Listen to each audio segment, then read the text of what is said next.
Oh, I've heard of him. He's the professor who wrote My Hime, isn't he? My Hime? What the hell was that? I suppose in English the title would be Dancing Queen, maybe. You really need to make up the silly translation, you know? It's already officially called The Dancing Girl in English. Oh, might be. But I think I'm onto something. I think that would make a great song title. Ooh, what is up, ladies and gentlemen? I am the Story-Driven Gamer, and welcome back to the channel. Today, we'll be hopping back into the Great Ace Attorney Chronicles Escapades. So, I'm gonna keep this intro short and sweet. Last episode, we went through the first 4 escapades, and they seem to be tied to, you know, different events of the first game. I don't know if all 8 of these are gonna be tied to the first game or not. Maybe the second half has to do with the second game. They're just little short, little comical, funny interactions and stuff. Nothing really too heavily tied to the story. Although it does warn that there might be some spoilers, so... And I might spoil some things as well. Because I'm going with the assumption that you've either played the game yourself or you watched me play it, whatever the case may be. That's all I have to say. Let's jump into the next one. Episode 5 at Naruhodo's Legal Consultancy. An escapade in Naruhodo's Legal Consultancy, where Suzuto appears to be rather irritated. Uh-oh. It seems Ryunosuke has been buying a little too much bric-a-brac. Is that like an actual thing, or is that just a term meaning junk? And now the whole place is brimming with things they don't need. And his latest purchase has really rocked the boat with Iris and Suzuto. Uh-oh. That's kind of funny, because that was actually a point of contention in the main game. Like, if you actually take the time to, like, examine his room and his desk, Suzuto quite often is like, clean your desk, Naruhodo. So it's funny that they're making an entire episode about that.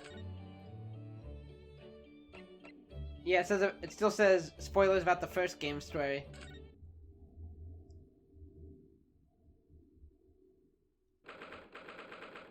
Fifth of March, 240, PUM, Naruhodo's Legal Consultancy.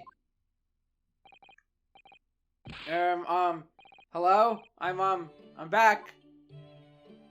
Where have you been?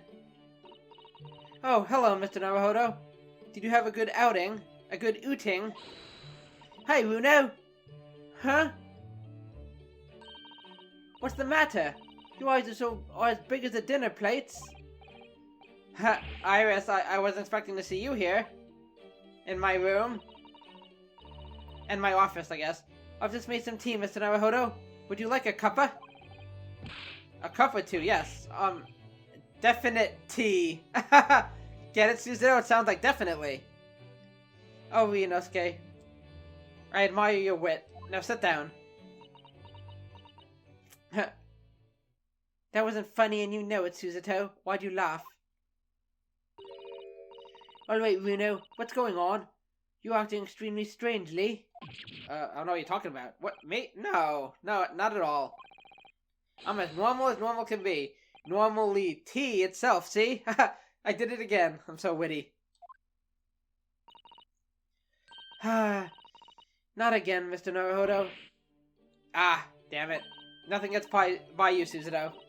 Sorry, not what again? What do you mean, Suzy? Whenever he goes out on his own lately, he always seems to come back with a peculiar new purchase. Peculiar? Peculiar? What's peculiar about the things I bought? You seem to think that anything British is a curio you simply must have. You keep buying items of bric-a-brac even though you don't know what they are. I have no idea what that is. Well, there are rather a lot of bric-a-brac shops and pawnbrokeries and the like around here. It's when I've been to Lord Strongheart to give my weekly report. I'm always so nervous beforehand, so I just buy things. I'm like Sokka. On the way home, I just find myself in those shops, and yes, alright, I can't deny it, I bought something. I have a problem, okay? It's okay, Ryunosuke, the first step is admitting you have a problem. You're right, you can't deny it, because your eyes are wider than ever. Like enlarged testicles. You really ought to be putting up a warning sign about them. They're bigger than some potholes around here. It's hard to resist things in the bric-a-brac shop. It's also cheap. I guess that's their version of like a dollar store. Mr. Sholmes has given me lots of useful advice about how to pick out the real bargains. You must remember, Runo, that Hurley likes to have fun with you. Take his advice with a big pinch of salt. Oh, trust me, I always do. Well, that's true. That thing he told me was a pot stand wasn't a pot stand at all. It was actual pot. But I never have guessed it was a collapsible top hat. I'm sure I had a good laugh at that one. No, and I'd never have guessed that you could fill up this once empty room so quickly. Honestly, it's overflowing with things we don't need now. Susanoo, actually, we need all of it. I mean, look at those scales. Not once have you weighed something on them. They're scales of justice. I know, but ever since I first stood at the defense's bench in court, I don't know why, but I just really wanted my own little set of scales. Let's see it then, Mr. Naruhodo. What have you come home with today? Oh, well, it's, nothing. One of these? What is it? It looks all dry and shriveled up in a ball. I don't even know. Really, Mr. Naruhodo, what is it? It's a sea anemone! Surprise! An anemone? Yes, I mean, I know it doesn't look like it at the moment. It's all shriveled up, like you said. Aren't sea anemones living creatures? The ones that dance about on the seabed? That's the one. Yes, exactly. The ones that dance about on the seabed. I've seen them in SpongeBob before. Oh, they sell sea anemones in bric-a-brac shops here in Britain. I guess so. I don't know whether they normally do or not, but I do know that I bought one today. You are welcome. But why, Runo? Well, yes. For the aquarium, of course. Aquarium? I don't know that word. You know bric-a-brac, but you don't know aquarium? Well, according to the shopkeeper, keeping sea creatures in tanks was hugely popular here in London before. Oh yes, some people have some beautiful fish in seawater tanks, it's true. Having an aquarium became popular because the old glass tax was abolished. There it is again, rearing its ugly head. The subject of taxation. You can't escape it. It was a real craze for a while. Everyone in London had one.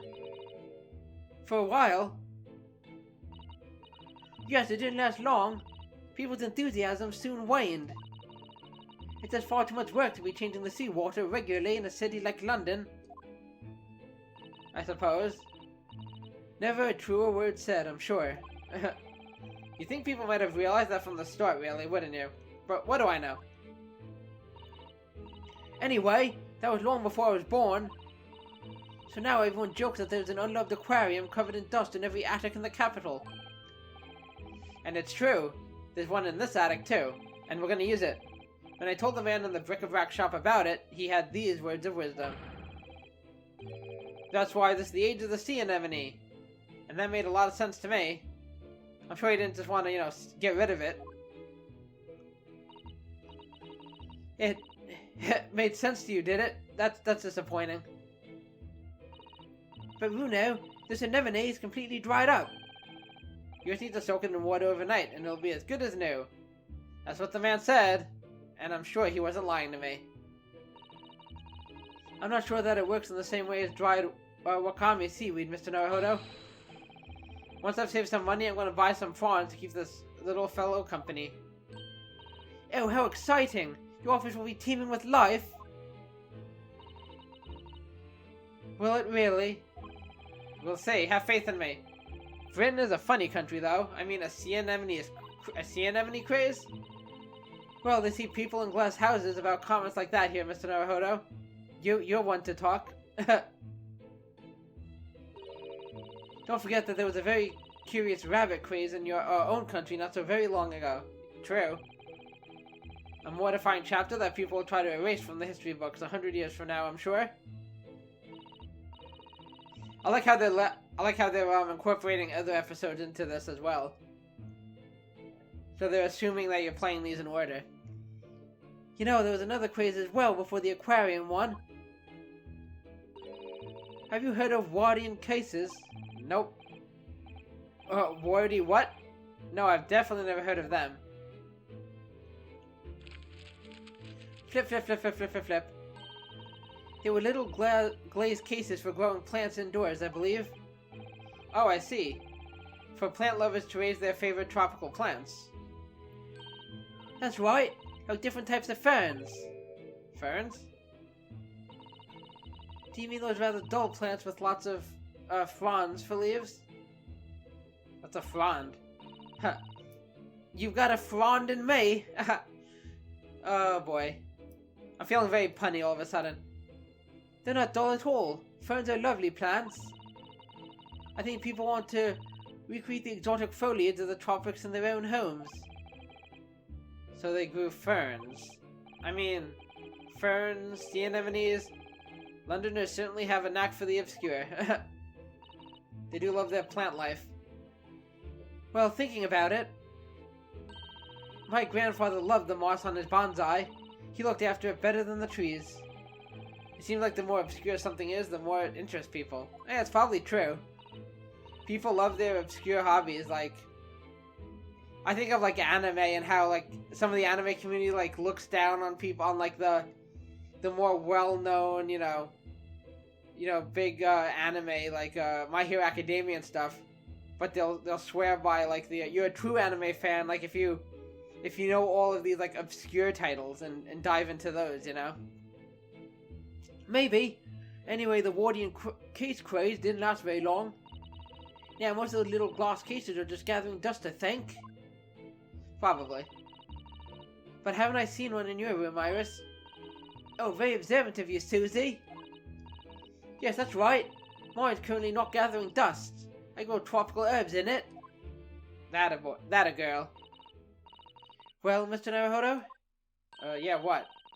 I really must ask you to stop all this frivolous buying of strange things. Never! Yes, alright. Sorry. It's just that, well... Think about Mr. Sholmes' room. It's just as messy, if not messier. He has all sorts of peculiar trinkets lying around. Oh, well, yes, that's true. But that's different. He needs those. And they seem to be growing in number. Recently I've noted a blowpipe, a few beryl crystals set in a twisted piece of gold, a gold-rimmed pince-nez. I spotted a small gramophone record in there the other day. He was playing some weird German music on it. So I slipped it onto the gramophone. But it was just a whispering voice saying, "Norbury," and nothing more. He must be into ASMR. What could it possibly be about? Those were all mementos of cases that Hurley solved over the years. Exactly. That's what I want to create in here. Just that sort of atmosphere. A room full of meaningless trinkets, each with their own unique history, you mean? Yes, that, exactly that. I knew you'd understand, Miss Suzuto. But, Mr. Naruhodo, none of the things you bought for the room have any connection with any of our cases. They're just random pieces of crap. Oh, don't they? Well, for example, take that splendid but rather weather-beaten top hat. That wasn't used as evidence in any of the cases we worked on, was it? Oh, so you have two top hats if you count the collapsible one as well? No, the collapsible one is a pot stand. As far as I'm concerned, anyway. That one doesn't count. But the other day when we were in court, they were everywhere, weren't they? Top hats, I mean. Everyone's wearing them. Well, here in Britain, of course, they're the mark of a true gentleman. So it's hardly surprising. Oh wow, all three of them are wearing top hats. If a man isn't wearing a top hat when he ventures out indoors, he'll be looked down upon. It's a status symbol, in other words. Gosh, it has very strict rules, doesn't it? The English Gentleman's Code. I've been wondering how I'd look in a top hat recently. After all, my university uniform is black as well, so I think it would be very in keeping. Hey, what a good idea! Go on then, Runo. Try it on. I want to see it. Can we get to see it?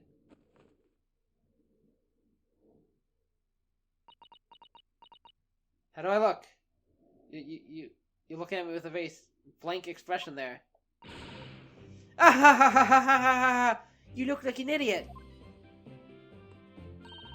The lesson here, I suppose, is that the juxtaposition of student and gentleman is just so strange and wrong. Take that off immediately. Well, I'd rather it didn't suit me anyway. I mean, these hats are ridiculous. I'd be willing to bet every foreigner who sees one of these for the first time thinks exactly the same thing. I don't know, I think top hats are cool. Why is that man wearing a chimney on his head? They probably mock it mercilessly. People in glass houses, remember Bruno? What do you mean? That's true, the Japanese have clothing that foreigners might find odd. Well, what about Japanese Sean Marge top knots? Those haircuts are the height of ridiculousness.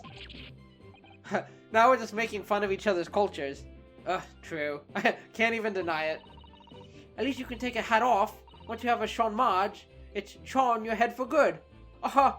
This episode is so full of puns. I'll be willing to bet every foreigner who sees a Sean Marge for the first time thinks exactly the same thing. I still have no idea if I'm saying that right, by the way. Why is that man wearing a cannon on his head? Something like that. I suppose that what it means to have different cultures, isn't it? Exactly. As long as we respect each other's cultures, we're good. On the subject of hats, the one Mr. Sholmes always wears is really very strange, don't you think? I beg your pardon, Mr. Naruto, you take that back. What a thing to say. That hat is the very essence of Mr. Sholmes. Yes, without his deer stalker, the great detective would be unrecognizable. That is a cool name, I must admit. It's called a deer stalker? That's a surprisingly swanky name. I think in the first game you talk about it. I've definitely heard that term before. It's the hat of a hunter, just like the flat cap. I made up my mind long ago to visit Regent Street and buy one for myself. I'm not sure it's going to fit over your hair. I'd actually love to see her in that. Well, I think it's perfect for a great detective who stalks his criminal quarry. What do you think is strange about it, anyway? Well, you've seen it. It has two brims, one at the front and one at the back. It's like a mullet. Why do you need two brims on a hat? Surely one at the front is enough, no? Huh. One moment, please. I'm ignoring you now. If you ask me, it's just Mr. Sholmes' madcap personality coming through. I bet it's so that he doesn't have to think about which way around to put it on or something like that.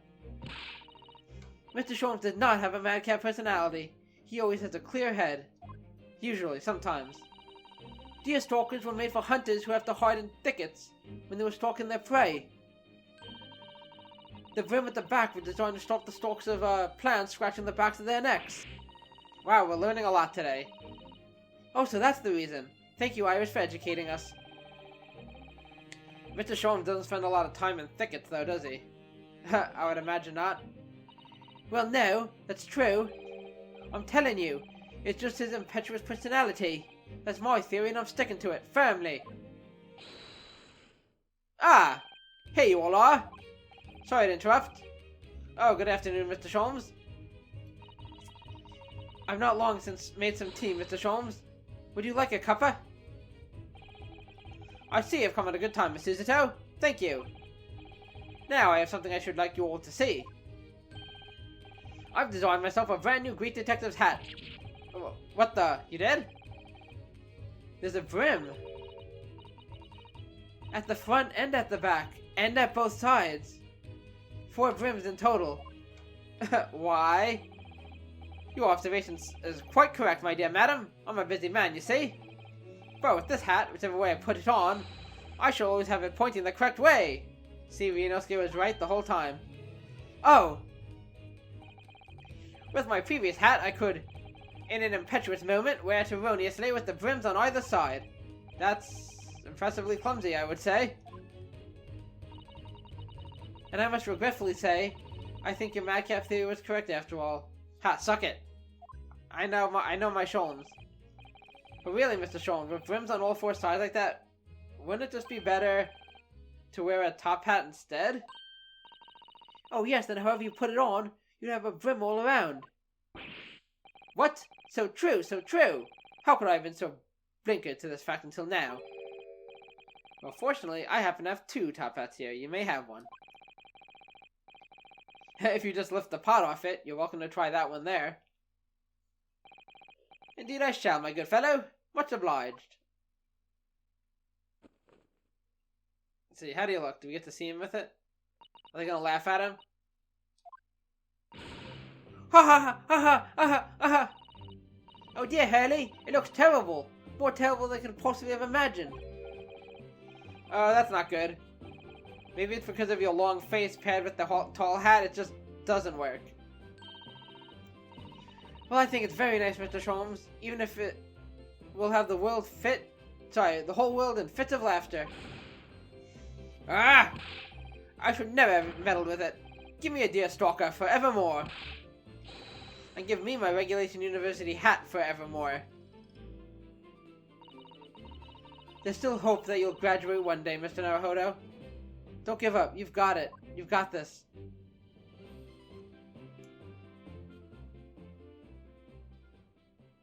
I don't know why, that felt like a long one.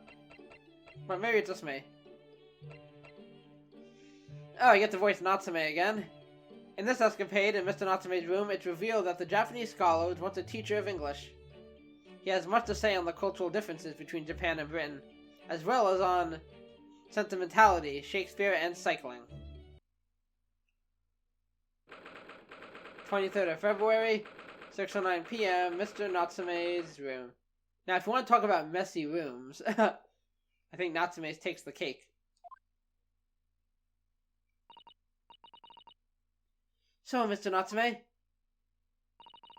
are you really returning home to Japan? Yes, indeed I am. Everything is arranged already. Iris is here too. We'll be sad to see you go. And Dr. Runo worked so hard to prove your innocence as well. He has to protect himself from the Reaper. What a shame. It feels like it was all a wasted effort. Don't say that! I know what you're suggesting. Now calm down, Mr. Natsume. It's all fine, really. You are in good company here, sir. If you fear the Reaper, you needn't hide the fact. I'm just over here reading Harry Potter. I'm a proud citizen of the Empire of Japan. I'm not a scaredy cat. Talking of cats, Mr. Sholmes just casually threw one among the pigeons there. Oh, is Waggy around? A man like me belongs in Japan, not here. That's what I've come to realize. Whom I wonder. A moustache such as yours is eminently suited to London, I would say. There goes Mr. Sholmes throwing another cat in. The moment I arrived in the city, I noticed. Everyone in London laughs at me behind my back. Like hyenas! You're all a bunch of racists. Hysterical hyenas ha-haing horribly. I'm sure that's not true, Mr. Natsume. I'm sure plenty of people laugh at you in front of your face, too. Oh, but it is. Whenever I turn around and peer down the fog-filled streets, all I see is foreigners everywhere. Paranoid much? Well, there's you, Runo, and Susie in here, so that's 3 foreigners out of 5 people. I take your point. Well, we're foreigners to you. Only the other day I was taking a stroll through the fog as usual, when a young man approached me from behind. He was pale and gaunt, his back arched like a cat. Observing his wretchedness moved me so deeply. Who's he talking about? I thought to myself, I'm not the only one suffering in this hell. But, do you know what? Can you imagine? It was just my own reflection in a shop window. A stunning, stinging, stupefying surprise. Don't forget, slap in the face. Everyone started laughing at me. Gentlemen thereabouts, ladies passing by. Even the man in the shop window. Are you sure you didn't have something on your face? Oh yes, and a certain great detective would like to be included among the mirthful. I laugh at you all the time. Ah! Mr. Sholmes is really going for Zozuki-san today. Well, I for one think you're a very handsome man, Mr. Natsume. There, did you hear that? This 10-year-old girl thinks you're handsome. Isn't that wonderful? Not really. That makes me feel suspiciously warm inside. He looked genuinely delighted. The point is, we Japanese are humble and modest. Studying on foreign soil, surrounded by foreign people, how could anyone possibly enjoy that? No one could, it's impossible. If you are genuine Japanese. If you say so. Whatever you say, dude. Actually, it would appear that there is someone. A Japanese man who studied in a foreign country seems to have thrived on the experience. There is. Let's see. Mr. Ogai Mori. I believe he studied in Germany. Ogai Mori? Mr. Mori, pray tell us more of the fellow. Well, today he's a very successful author in Japan. Oh, I've heard of him. He's the professor who wrote My Hime, isn't he? My Hime? What the hell was that? I suppose in English the title would be Dancing Queen, maybe.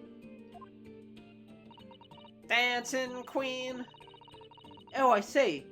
A tale of a woman who walks her way through the world, perhaps? You really need to make up a silly translation, you know? It's already officially called The Dancing Girl in English. Oh, might be. But I think I'm onto something. I think that would make a great song title. I've seen Mr. Mori greatly enjoyed his time in Germany. He became close with a local lady while he was there. Close, you say? With a local lady? A compatriot's criminally contradictory conduct. Well, I suppose your experience of studying abroad depends to a large extent on your character. True. As they say, many men, many minds. That's a tongue twister, kinda. Mr. Mori has an open mind. Mr. Natsume, a closed one. Aha! Another jab at you. Possibly a slightly black and white view, do you think, Mr. Sholmes? Well, anyway, let me continue my story now. If that's how you feel about being abroad, why do you choose to study here? Wasn't it to further our nation's understanding of the English language or something?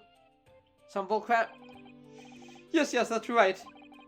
So, what were you doing in Japan before you came to Great Britain, then? Just dicking around. I was a scholar teacher. Of English, of course.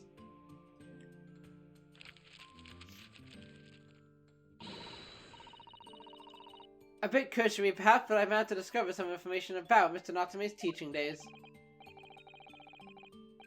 That's just a little outside the field of law, isn't it, Miss Yuzuro? Why is that in your book? Well, let me pose you a question, Mr. Naruhodo. If you had to translate the English phrase, I love you, into Japanese, what would it become? It's easy. Aishiteru, or Suki desu.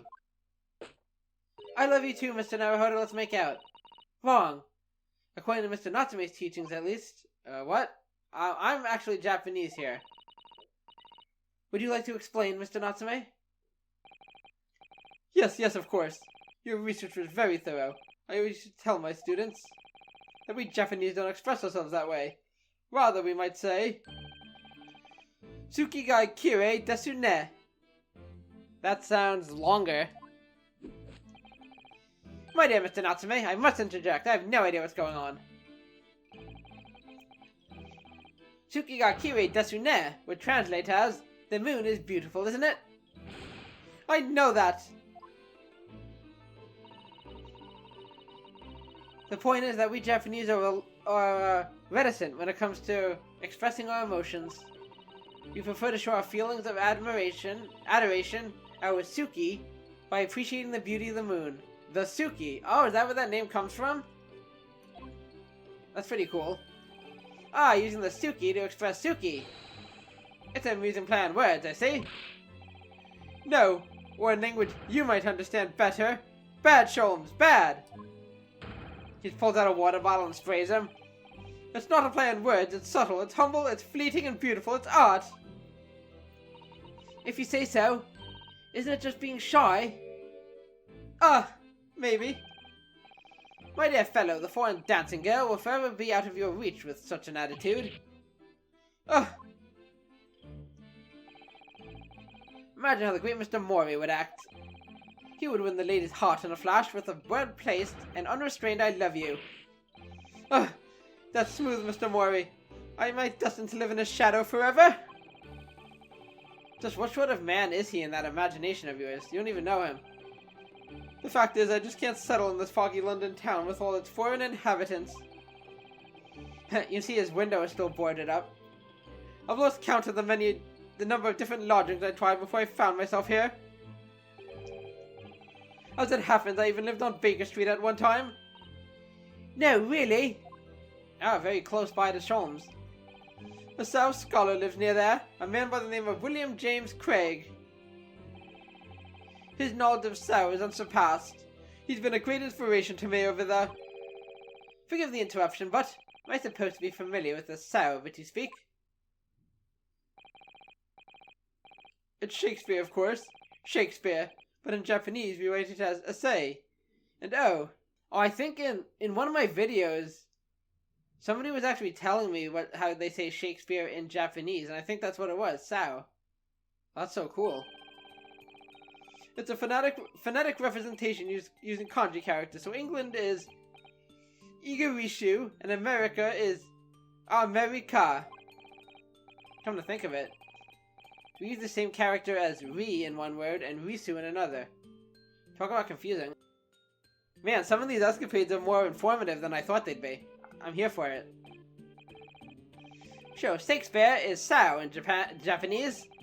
Presumably the Sa is a brutal attempt at the first Sha, in which case where is the Shakespeare. I never thought of that. We only have the O left. But could even the most charitable interpretation only be a brutal attempt at old man? It seems to me that whoever had the job of deciding on the characters for his name got bored very early on. Complete kanji character catastrophe. So then, on to the burning question. What about me? How do you write my name? Sorry? Herlock Sholmes, my dear fellow. There must be a Japanese character for my name. It's a very common name. Oh dear, I am sorry, Mr. Sholmes, but none exist that I'm aware of. What? How dare you? Am I really nothing to you, Japanese? In that case, it is a matter of paramount importance. You must construct my name in kanji at once. Oh, well, you could use a kanji that's pronounced so to start with, and then use one more to give Soho, perhaps? I think that would be about right, Mr. Sholmes. We did the same thing to him. But that's almost the same as Sao, isn't it? Yes, you employed the dreaded O. I don't want people to confuse me with an old man who died centuries ago. I'm sure the world's greatest literary figure would rather not be confused with you either.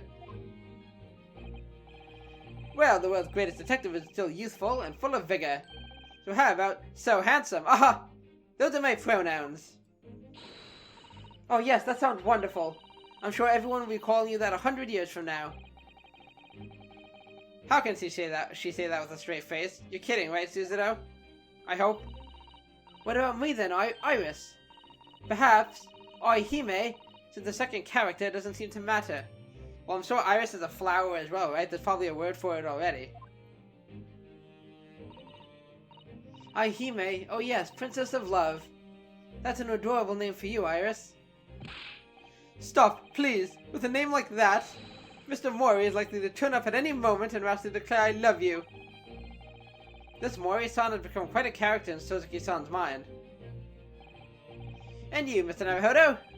Might I venture? Kurobozu, as a fitting name for you, is in the Dark Monk, and because it sounds like Bozo. Aha! Oh, that's very good. It describes you perfectly, Runo. So you think I'll be wearing this black varsity uniform for the rest of my days, do you? Of course. But Mr. Naruhodo already has a Japanese name. I don't believe he needs another one. Well, anyway.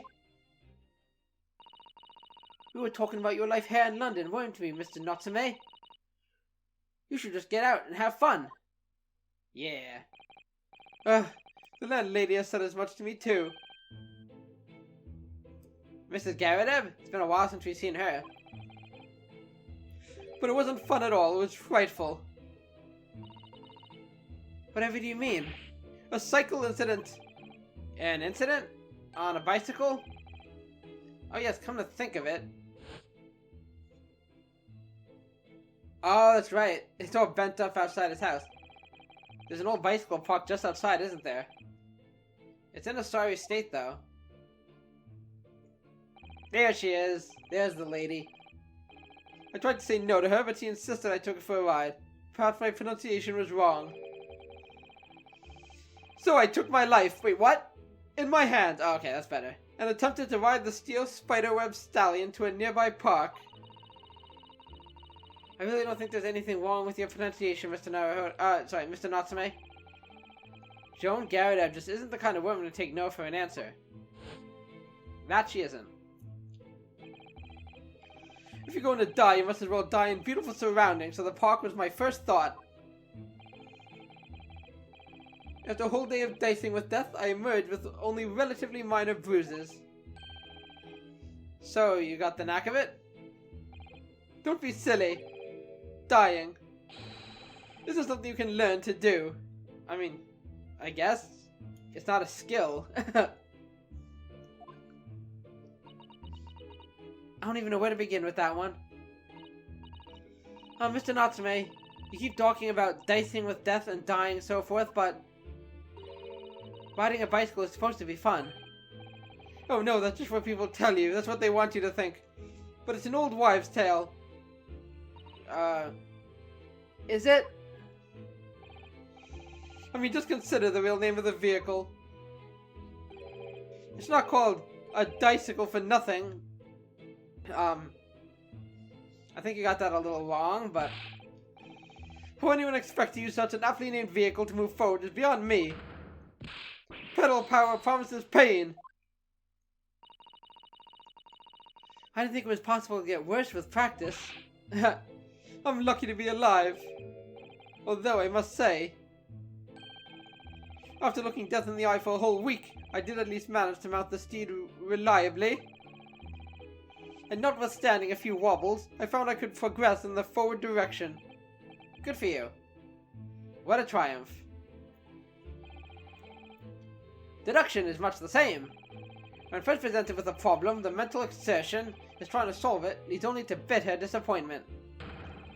But after a week of picking one's way carefully among the path of reasoning and thought, one begins to see results.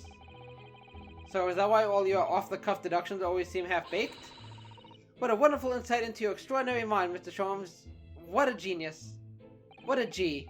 Unfortunately, after wobbling down the street, I noticed there was little stones everywhere, death traps. Not that way, I said to myself. But the wild vehicle wouldn't listen. It wobbled me on and on down the street. So of course I hit one of those deadly stones and the crazy colt threw me. It's just my luck. Bicycles are the epitome of my pitiful life. I wish I could disagree. You just suck at riding him. On the same subject, I'm sure there's a famous American author who's written about having a similar experience. Oh yes, I've read that essay too, Iris. Some of us are better read than others. Well, no more bicycles for me. Oh, Mr. Natsume, at least you have an interesting anecdote to take with you back to Japan, if nothing else. You always manage to put a positive spin on things, don't you, Miss Suzuto? Personally, I haven't mounted a bicycle for some time. No, me neither. I don't think I've ridden one in ages myself. That's good. You'll live longer that way. So, how about a jaunt? We shall all ride out together, at once! Huh? That sounds great. I'll put behind Miss Suzuto. But, the sun is going down. It'll be pitch black before long. The street lamps are very bright, you know, and the fog isn't too thick today. And my beloved ride is all bent out of shape. My dear fellow, I have a spare. If you are bound to topple the vehicle anyway, it's fitting that it's already bent out of shape. Aha! It's settled then. Come along, Mr. Natsume. Shall we go? What? Nothing's been settled. Where are we going? Suki ga kirei desune. Don't tell me that's a translation of no thank you as well. Indeed, Mr. Natsume, the moon is at its most beautiful at precisely this time in the evening. Oh. We're not Japanese. You can't beat around the bush with us. What a weird and wonderful world.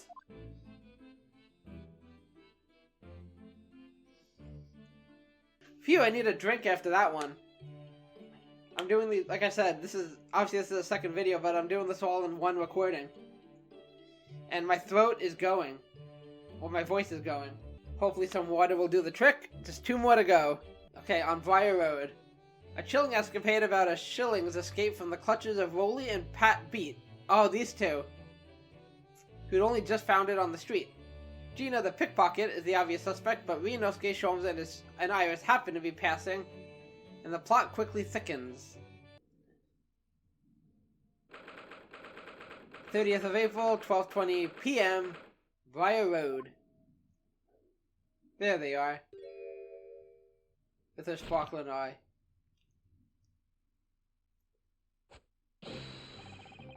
Sir, Constable Roily Beat, report for duty.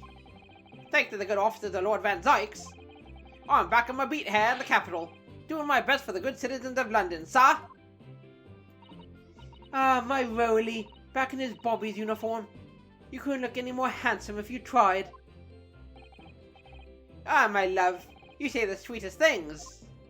Get a room, you two. Oh, Pat. Oh, Roly. Roly-poly.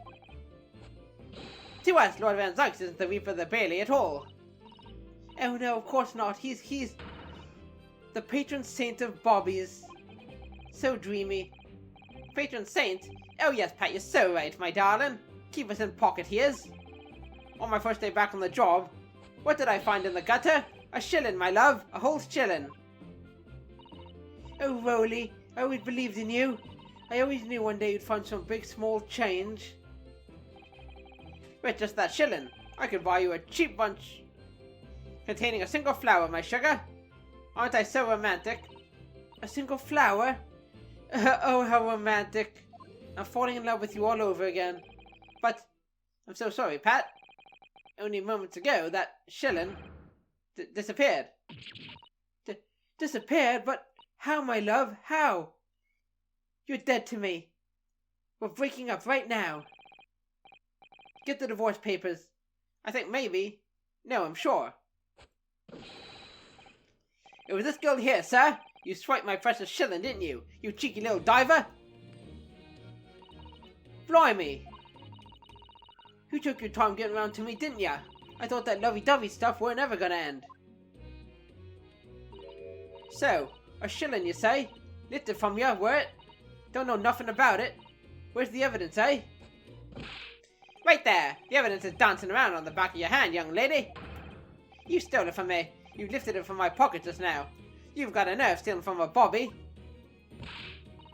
Cobblers! The coin's mine! How could you know anyway? Yeah, how do you know which one? She's had that since like the beginning of the game, or whenever we first meet her. How could you know if it was taken just now or not? Dear me, you don't get it, do you? We've hardly got a penny to our name, so that coin felt as heavy to me as a bar of gold. Eh? I'm telling you, the moment it left my pocket, I knew. I found myself get a good few pounds lighter. Ah! Yep, that coin has got my blood, sweat, and tears all over it.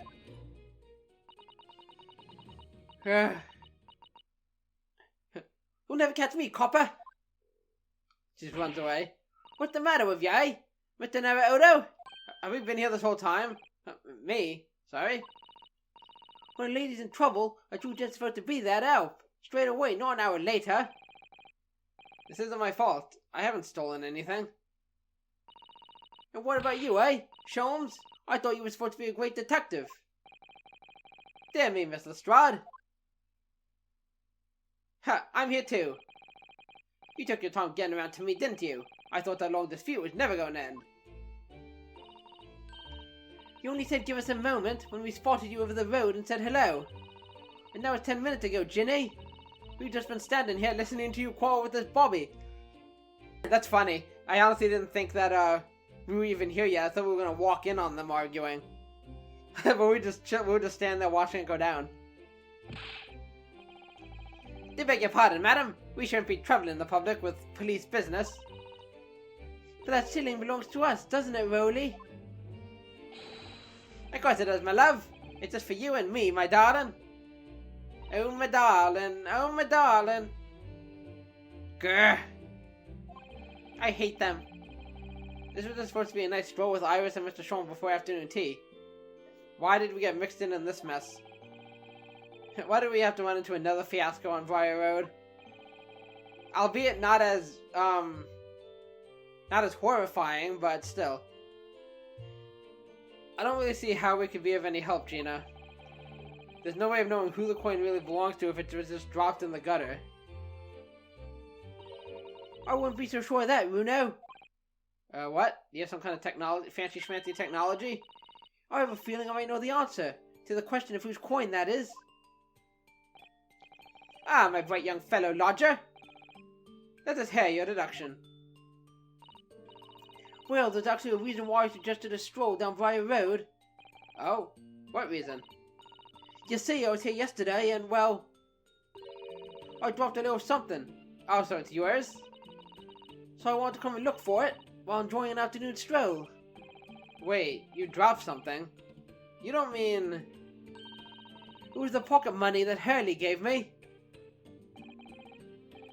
What's this, Iris? You dropped that, did you? I'm sorry. I went to the market on Lime Street yesterday to pick up some herbs, you see. On the way, I must have dropped it. The 1 shilling coin you gave me. But again, that just gives us one more possibility. We don't know that's yours unless you, like, marked it somehow. Oh. A 1 bar bet? Yes. And when I thought back over the route I took, I realized I must have dropped it here. Constable, you haven't seen it, have you? It's all my pocket money. And now it's gone. Is she trying to play him for a fool? Well, I'm afraid I don't know anything about that, young lady. Well, rotten luck dropping your money like that. Sorry. I dare say the constable and his companion could give you a run for your money with their wide eyes. If it's all the same to you, Mr. Sholmes, I think I'd prefer not to be used as the yardstick for looking guilty. Well, it's tough really, isn't it, Iris? You dropped it, so it ain't yours no more. Huh. Suck it up, Buttercup. Anyway, you know what they say. What goes around comes around, so don't feel bad. Bad luck, Iris. It doesn't look like you're going to get your coin back. You want to fight me, Gina? Oh, I can't believe I've lost it. And straight after Hurley gave it to me as well. Yes, regrettable indeed. I seem to recall that particular coin was rather significant. What do you mean, significant? To be specific, it was especially significant to you, Runo. Significant to me? You don't mean... It was the coin from last night's wager? Did we go gambling? The very same, my dear fellow. What's this then? What wager? I like how we're getting these little tales, these little stories. It was a game of poker. A duel between Hurley and Runo.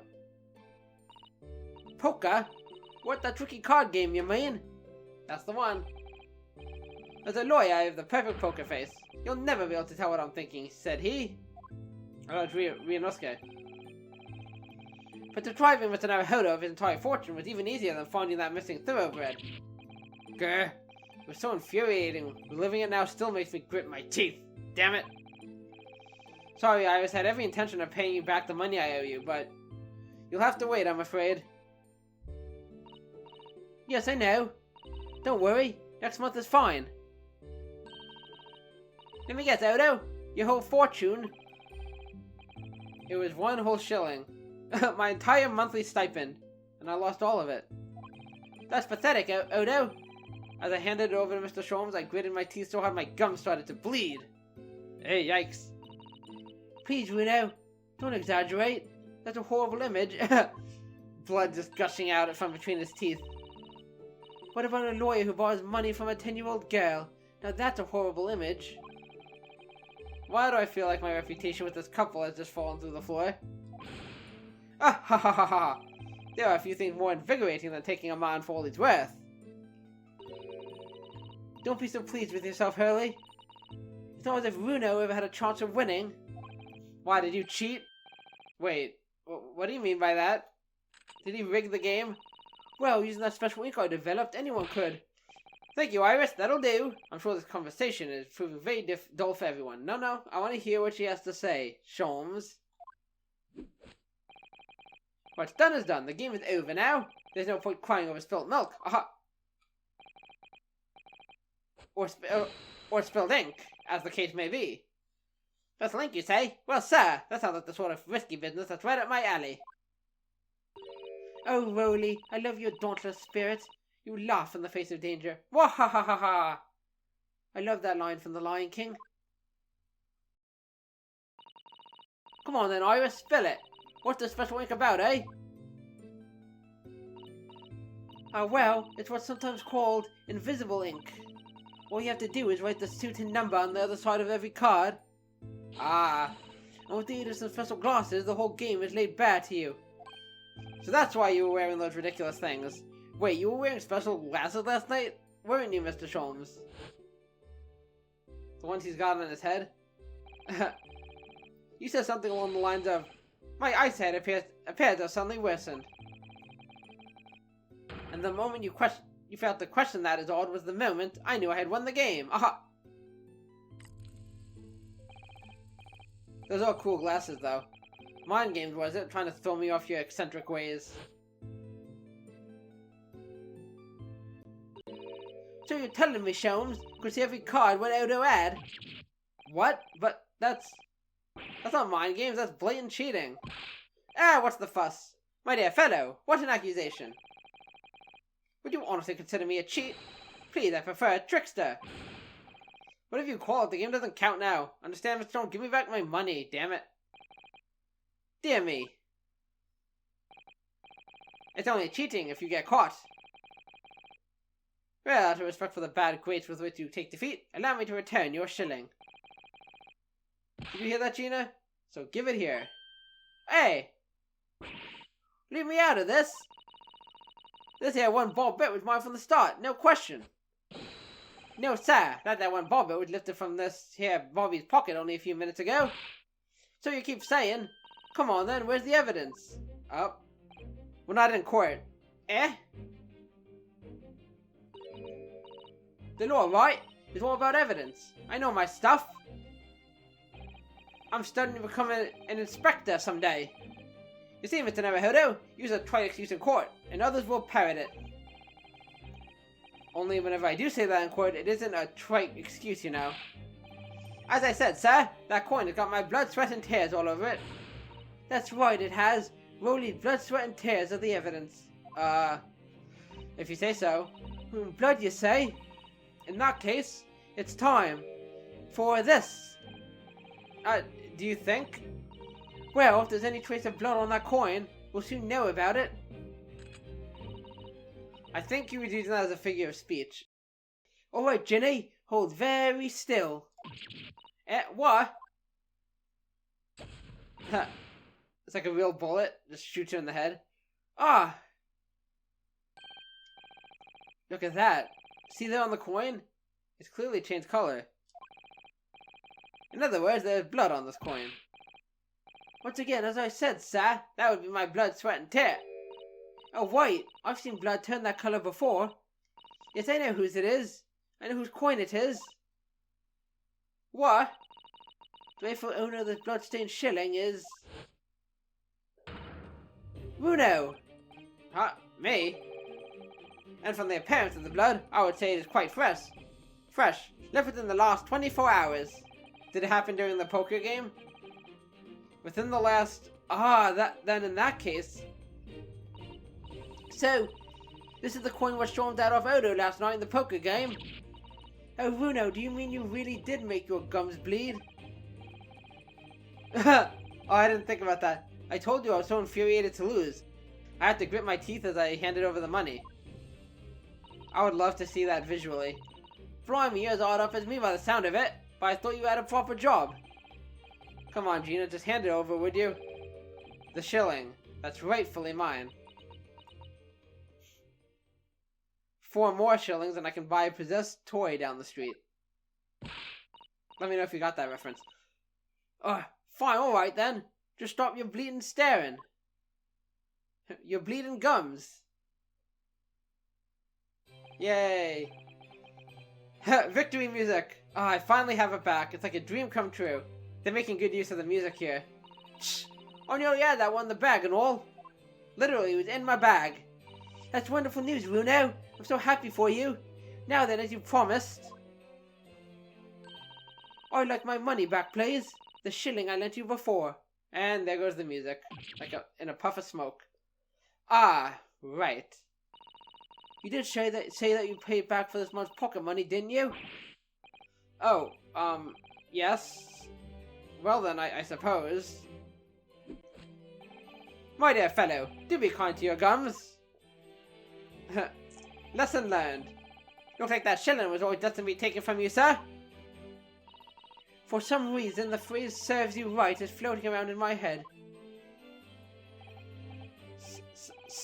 So, Iris, as promised, here is the shilling I owe you. Just take it. Take it. Oh, you're repaying me already? Well, thank you. Next month would have been fine, though. What's it all about, anyway? What are you lending Odo money for? That's a good question. Oh, yes, well, actually, it's because I went to the Lime Street Market yesterday to buy herbs. For Runo. Oh, for me? Herbs for Odo? Yes, the team has used it all up behind this top-quality Gyokuro tea. But it's just so bitter. So when Iris suggested mixing it with some herbs to make it more palatable, I asked her to buy me some. That's right. We made a special Japanese herbal tea with the leftover Gyokuro. I'm going to call it Susie's Special Blend. Oh, I do hope you all try it. The excruciating bitterness clings to the throat. If you can sway the bright green gloop to leave the cup. Why, it sounds quite delicious. Yeah, right. Sure it is.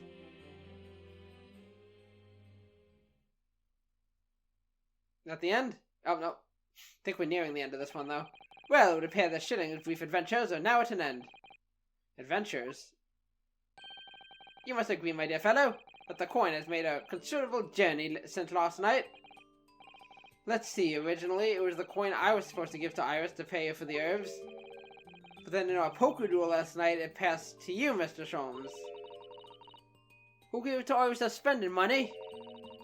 But then I dropped it here sometime yesterday. Then my beloved Rolly found it a little while ago and picked it up. Before I was lifted from my pocket by this hair diver. I then used my favorite gun to show up the blood that was on it. And let slip about Sholmes' little scam in his card game last night. The annulment of which resulted in the coin returning to the ownership of Mr. Naruhodo. Allowing me to pay Iris the money I owed her after all. What is this, like the one ring? It just keeps changing hands? But it's trying to get back to its master. For the herb she bought in order to make Susie's special blend tea. And now, after all that, the coin is resting safely in my pocket. So now she can get that tea. I'm assuming, unless she... Oh, she probably bought it already. Right, because it's the money we owe her. So very confusing. Yeah, you're right. That was an adventure. But what are we supposed to take away from it, eh? Well, it was an adventure and we made friends along the way. Isn't there a lesson to be had in there? Shut up, Odo. I think this 1 shilling coin belongs to Iris and Iris alone, I think. I cannot fault your observation, Mr. Naruhodo. Well, you know what they say. What goes around comes around. Cue my theme music. Why do we get the feeling that Iris knew was coming around to her from the very beginning? She planned it all out. Ahaha! Priceless, as they say. Well then, my dear fellow, how about this evening we indulge in some bitter tea and bitter rematch? I'll even allow you to stake the coming month's spending money in advance. I think not. He's gonna cheat again. I fold. I'm out. Just one more left to go, and then we're done with the escapades. I think I got a trophy for watching all of these. Or reading them, whatever.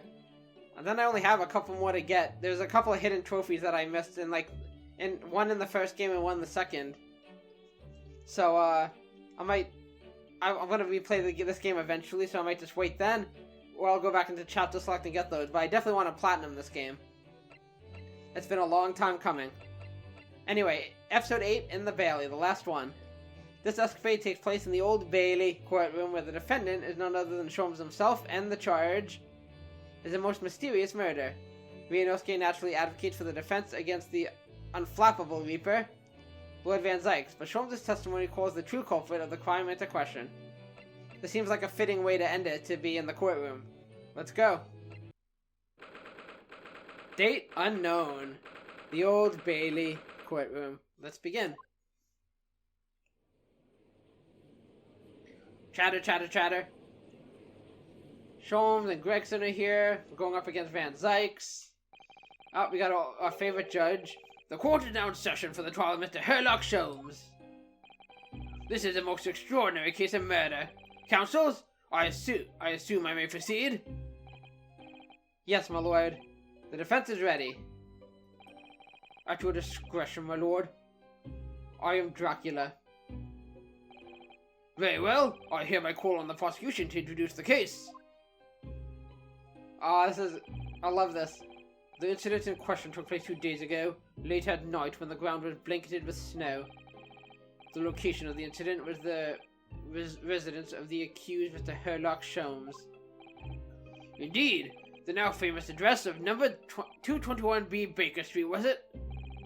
The address may have enjoyed fame once, my lord, but will henceforth endure infamy for this grim crime. Yeah. Yes, sir! Well put! The victim, a certain Madame Rosie, was found asphyxiated on the accused sofa. Madame Rosie? Is that like a person we haven't met before? My word! But it's unclear as to whether the victim was actually killed in the defendant's suite or not. After all, Mr. Sholmes left the room for only a brief moment. Madame Rosie somehow vanished herself out of his room completely. Vanished herself, counsel? The victim? So she just vanished, so I have a feeling she's not alive. Did she just walk out? Quite true, my lord. There is but one adjoining door between my drawing room and the kitchen. Yet having brewed some tea in the kitchen, I returned to find the room completely empty. There was nobody else present. Ordinarily, my fellow lodger, Iris, would have been at home. However, on the day in question, she had been invited to a meeting of a scientific society in the city. I'm afraid you have a propensity for exaggeration, sir. You claim the victim vanished herself, but really, it seems to me entirely plausible that she chose to leave via the main entrance to your suite. That would be my guess. As it happens, my lord, the door to the accused room was locked at the time, from the inside. Very true, Inspector. As such, I can say with considerable surety that the victim did not leave via my front door. But what about, aha, yes! She could have snuck out through a window. Objection! Ha, good one. The windows in the room were not locked, it's true, and the victim had the opportunity. However, there was snow all around the building outside, and not a patch of it had been disturbed. Oh, damn it. Are you an idiot, Ryunosuke? Would my learned friend care to explain how the victim could have left without leaving a trail? So the victim, Madame Rosie, somehow vanished from the scene before she was killed. Naturally, I was alarmed by the sudden disappearance of my guest. So I summoned this gentleman, who resides in the attic room above my own, and we took a cab to Scotland Yard. Talking about me? I can confirm that the defendant called for me, and I saw a suite on my way downstairs. And yes, I'm quite sure it was empty, just as Mr. Sholmes has said.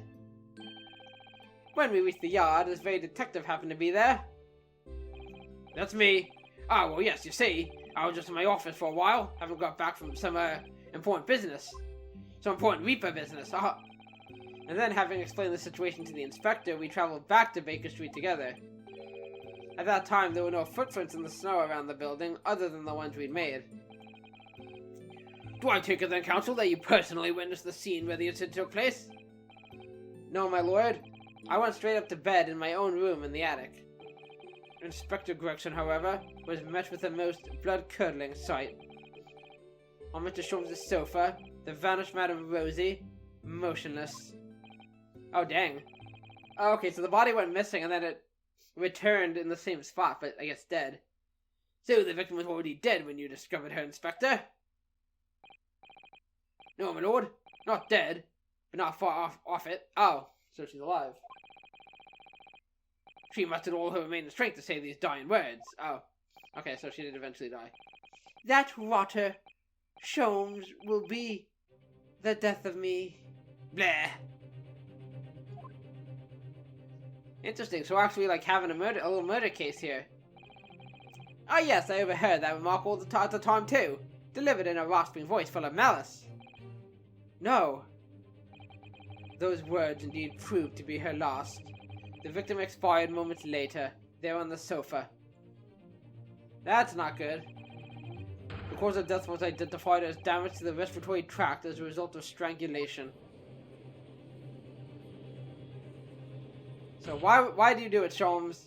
Pray, does the accused dare to contest the inspector's account? Certainly not. In fact, the inspector has done an unusually fine job of summarizing the salient points. Sholmes will be the death of me. Damning departing words indeed. In her final moments, the victim named her killer. You, Mr. Herlock Sholmes. But the defendant had no reason to take the victim's life. Yeah, we need a motive here. Perhaps you could tell the court, Mr. Sholmes, who exactly this Madame Rosie was. Ah, yes, of course. Did I ever mention her to you? She's my lover. We do the deed thrice a day. I'd extended an invitation to her that evening, though she is loquacious in the extreme. The most trivial of matters quickly becomes a quarrel. I was only too pleased to leave her presence to make tea. Great. It would appear then that the accused did in fact have a motive for silencing his aristic guest permanently. So they did have a quarrel. Putting that tenuous motive aside, what about the other mysteries surrounding the case? I'm inclined to agree with the defense. There remain a number of inscrutable details. The victim's alleged disappearance and subsequent reappearance, leaving no trail of footprints, for example. That's right. The crime described by the prosecution could never have happened. Yet the victim named the accused in her dying breath. It seems to me that my learned friend has overlooked a significant detail here. Nonsense! What have I overlooked? The man in the dock, the so-called great detective, all too frequently makes the following bold claim. He makes a lot of bold claims. There's no crime beyond the realm of possibility, no mystery beyond my powers of reasoning. Ah! He has said that. Now excuse me while I drink my grape juice. So, Mr. Sholmes, you will have no difficulty in explaining how the crime that's described could have taken place. Therefore, I propose a toast to the great detective upholding his name. But of course, were I to put my mind to the matter, the crime would immediately appear to all present to be entirely feasible. Please, Mr. Sholmes, whose side are you on? You're not making this easy for me. All you need to say is, no, even I can't think of a way that a crime like that could have been committed. But then I'd be lying. Let the accused's admission be noted by the court. Though the crime may appear impossible to us mortals of inferior mental capacity, this man alone claims to know exactly how it was done. Ow, I got glass on my finger. Now hold on. That's a very fragile argument. Thank you, counsels. I believe I've heard more than enough to proceed to my abjuration. No. Can we do a cross-examination or something? The accused great detective did, in some inscrutable manner, willfully murder the victim, Madame Rosie. I therefore find the defendant. Come on, somebody object. Oh. Okay. Let this man be taken from this courtroom and in some equally inscrutable manner be sanctioned for his crimes. Let him hang for all I care. Court is adjourned. Okay. Hold it! Not so fast. I knew there was an objection coming. My lord, please. I'm desperate here. The truth about the mystery surrounding this case are known to another besides the great detective. What's this? Upon my word, Mr. Naruhodo, you are coming along wonderfully. You've deduced a fundamental truth about this case, I believe. Which would be, detective, that the truth of this case is known. Only to the true culprit, obviously. Is that not so, Gregson? Eh? What? Well, I suppose, yes. What are you accusing me of exactly? You don't mean... Are you suggesting, Mr. Sholmes? Do you have an idea as to what actually happened that night? It sounded like he was accusing Gregson. An idea, my dear fellow. I could explain the entire incident from start to finish, with not a single detail omitted. Objection! We're doing this Danganronpa style. It seems the detective has felt the grasp of the situation. Pray, my Mr. Reaper, which of us has truly failed to grasp the situation, I wonder? What is this rubbish? Then answer me this. You claim that prior to the incident, the victim suddenly vanished without a trace from your room. If so, how exactly did Madame Rosie disappear? Why, naturally, via the window. It was ajar, after all. But that can't be. The room is a whole story above street level. I mean, why is story spelled like that? Is that how they spell it in English? I mean, like in British English? And anyway, no prints were found in the snow. He flew. Or she flew. There are any number of ways one could avoid leaving tracks in the snow, surely. Such as flying. I was kidding. For instance, a fatuous notion. And to where do you propose the victim flew, Mr. Sholmes? Is it not entirely plain? To the culprit's abode, of course. Before having left my suite, that is clearly where Madame Rosie was murdered. We're gonna find out Madame Rosie isn't a person. Take a moment to consider the cruel irony, if you will. By her own volition, she flew directly to her death. Objection! Do you forget, detective? The victim's corpse was discovered on your own sofa. You know, nobody's even questioning, like, you really think she flew? So I wonder if she's like a bird or something. And that would make this less horrific. I mean, it would still be sad, but... No doubt, because the killer carried her back there. But... what about the lack of footprints in the snow again, then? There just weren't any. Other than your own from when we returned home ourselves. If by our footprints you refer to your own and mine, you were quite right, but... there were those of another. On the night in question, there was one other person who could have conveyed the victim to my sofa. What? Good gracious! To whom do you refer, sir? A man whose somewhat unavailing presence at the scene of the crime would be questioned by no one. Gregson? Unavailing? You don't mean... Indeed I do. A man who has hastened to the scene directly upon learning of the incident at Scotland Yard. Namely... you, Inspector Gregson. A.K.A. Reaper. Eh? When you arrived at my address on Baker Street, you were carrying the half-dead Madame Rosie with you. You waited for a suitable opportunity, and then laid the victim on my sofa. You did? What? No, you got it all wrong, Your Honor. But we were with the inspector when he arrived. How could he possibly have been carrying the victim? We would have noticed. My dear fellow, a most obvious answer presents itself, does it not? The inspector is rarely, if ever, without his overcoat. The victim was simply conveyed in one of its many pockets. Yeah, it's gotta be like a small bird or something, or a bat, or something, some small flying animal.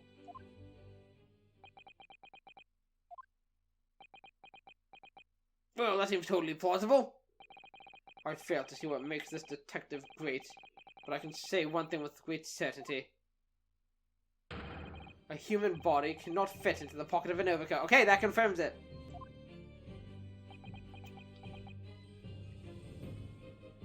She's a vampire. She can turn into a bat.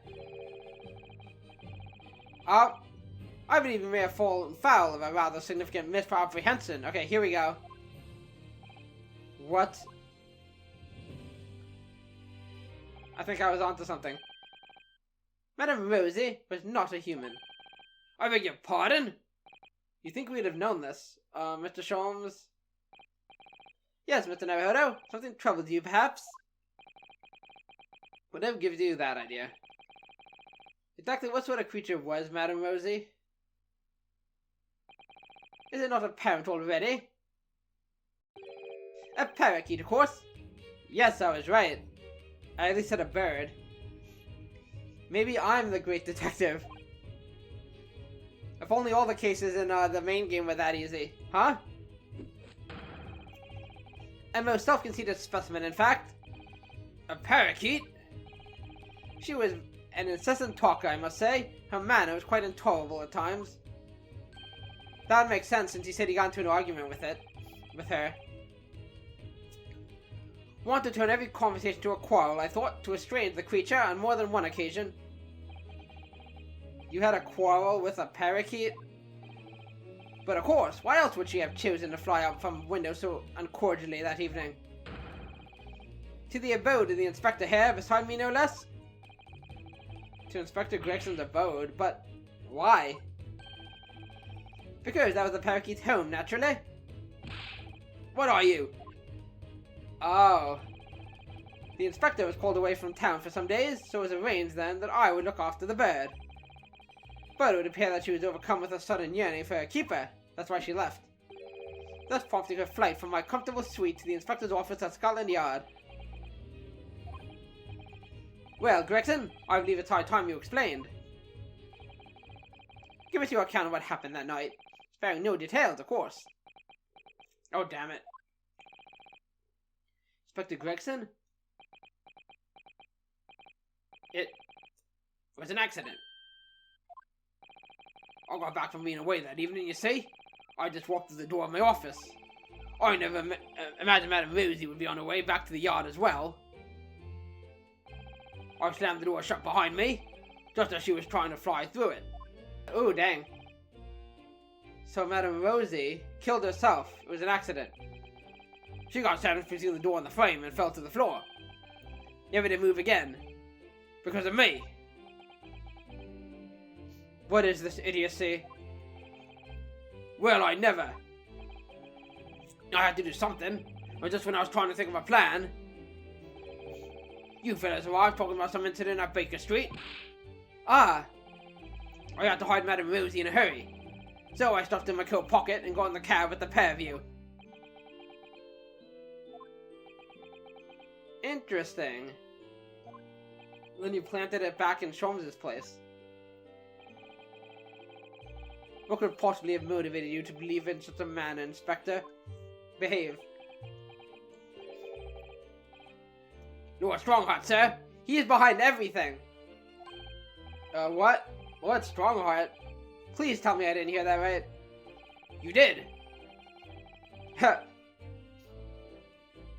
The bird was on Strongheart's hit list. It was the Lord Chief Justice who asked me to look after the bird in the first place. She'd been living with the pigeons at the Supreme Court until then. But apparently the, other birds had started to pick on her. Aww. So for the past 6 months or so, I've been caring for her in my office at the yard. I see. This case is absolutely ridiculous. If anything happened to that bird, just imagine. No pay, no time off for the rest of my career. You mark my words, that's what's gonna happen. So he tried to pin the blame on Sholmes. That's why well... With the victim's dying words, Inspector, the court heard earlier that Madame Rosie spoke the name of her assailant on her deathbed. That rotter, Sholmes, will be the death of me. Indeed she did. Quite uncalled for, wouldn't you agree? But those words are your true feelings, are they not, Inspector? Oh, she was just... That's right, the bird was just repeating it. Yeah. Clearly you speak of me often at your office at the yard, in this disparaging manner. A manner that the merry parakeet took much delight in mimicking. Well, come on! I mean, have you read this month's edition of Rant Magazine, eh? I'm jealous. Sorry! This is all absolutely true. Why am I even here? This is ridiculous.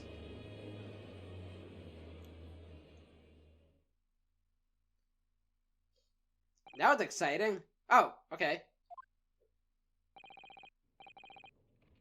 Something wrong, Lord Van Zykes? Huh? No. Nothing. Is that a daydream? I almost drifted off for a moment there. It's hard not to drift off when you've been kept waiting 3 hours already. Oh, he was dreaming that whole thing? A wonderful managed to meet with Lord Strongheart at all today. We may have to deliver the report on the Winterbank case that he asked for on another day. Tell me, Inspector, what became of that bird? Ah, Madame Rosie, you mean? She had now escaped, but she's still alive. I delivered her back here not long ago, actually, on Lord Strongheart's orders. That's funny. So, I guess they were just sitting here waiting. Gregson told him about, I guess, maybe his bird escaping or whatever. And then Van Zykes went into this whole daydream while he's waiting about a court case for the bird. He's hoping the pigeon will accept her now. It was something of a shock to hear that she'd been crushed on the doorway of your office. Especially as we were all under the misapprehension that Madame Rosie was a person. Sorry about that. It was Lord Strongheart's demand. Oh, did it happen? I'm confused. Maybe it did happen. Oh, good, you're here. Where's my bird? I apologize for my tardiness. I'm exactly 3 hours, 24 minutes, and 57 seconds late. That's a long time. Oh, no, my lord. No, please don't trouble yourself. Nothing gives us greater pleasure than standing here doing nothing for hours on end. Ha! I have my fish and chips to keep me company. Heartening. So, let's hear it then. Your report?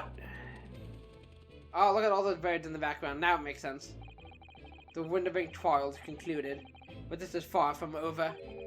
It seems that dark, far eastern lawyer and I have some shared destiny. We will meet again, of that I have no doubt. Did you see that, Lord Van Zykes? Did you? Madame Rosie went flying off among the pigeons there. Happy as Larry, she was. Good for her. Really, Inspector, you must be relieved. That was a cute one to end on. Where's my trophy? Ace Aficionado.